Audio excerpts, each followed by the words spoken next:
$84.5 billion अमेरिकी dollar हो गया, यानी कि इस व्यापार में 16% की वृद्धि दर्ज की गई। और ये हो पाया, ये मुमकिन हो पाया सीईपीए की वजह से। सीईपीए एक बार फिर से आप समझिए, कॉम्प्रिहेंसिव इकोनॉमिक पार्टनरशिप एग्रीमेंट। अब आपको बताते हैं कि किस तरह से यूएई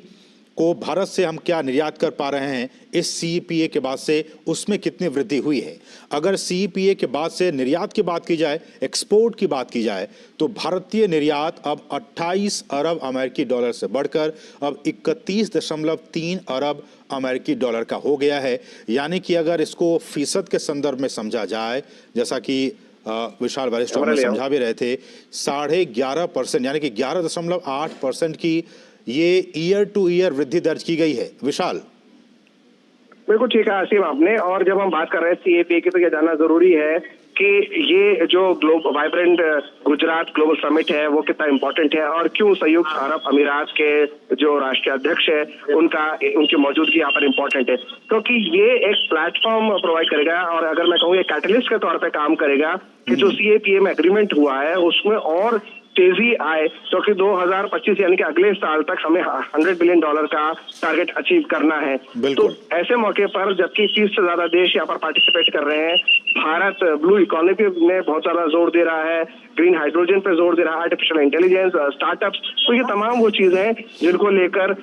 भारत और संयुक्त अरब अमीरात आपस में व्यापार में और ज्यादा बढ़ोतरी कर सकते हैं। और संयुक्त अरब अमीरात की मौजूदगी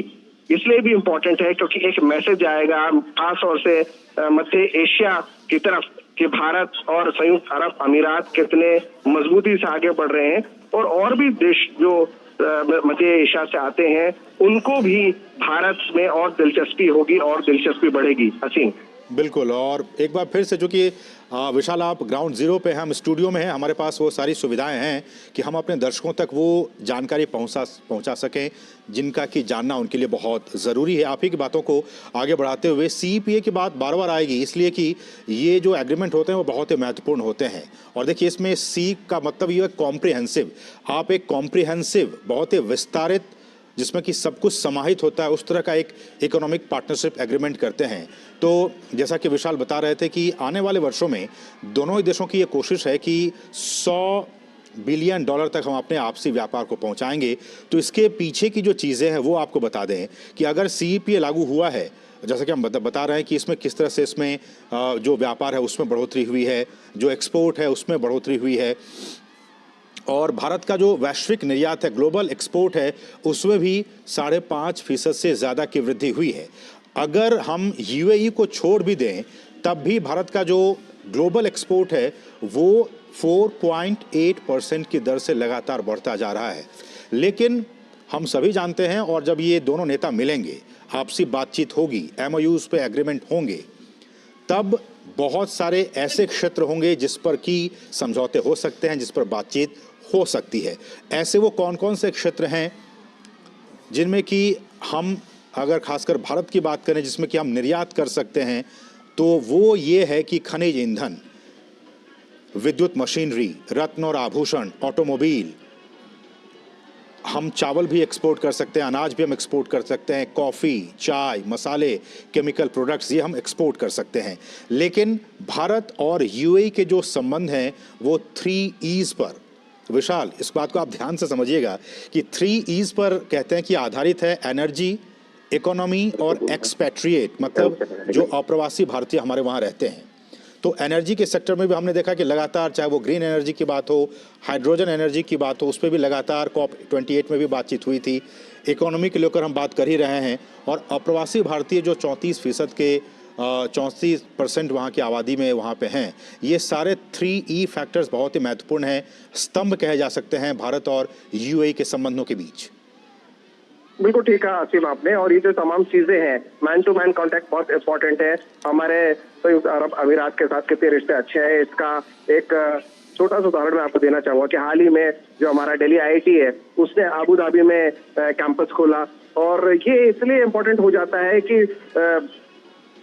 संयुक्त अरब अमीरात, जो एमिरेट्स, ग्रुप ऑफ एमिरेट्स है, अलग अलग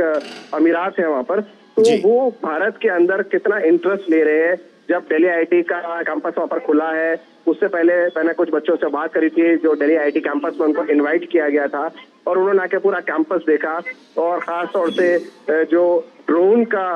सेक्टर है उसमें उन्होंने काफी इंटरेस्ट लिया, आर्टिफिशियल इंटेलिजेंस में उन्होंने क्लासेस ली और वो बहुत ज्यादा एक्साइटेड थे और उन्होंने कहा मुझसे ऑन कैमरा बोला कि हम चाहेंगे कि हम जो दिल्ली आईआईटी का कैंपस है वहां पर हम एडमिशन लें। तो ये जो बडिंग साइंटिस्ट है, उभरते हुए जो वैज्ञानिक है, वो भारत में बहुत रुचि ले रहे हैं और भारत आप जैसे जानते हैं कि हमने चंद्रयान-3 की सफलता के बाद अब आदित्य L1 मिशन भी हमारा सफल रहा है। तो पूरी दुनिया देख रही है कि साइंस एंड टेक्नोलॉजी में भारत कितनी तेजी से आगे बढ़ रहा है। हाँ, हमारे जो ट्रेडिशनल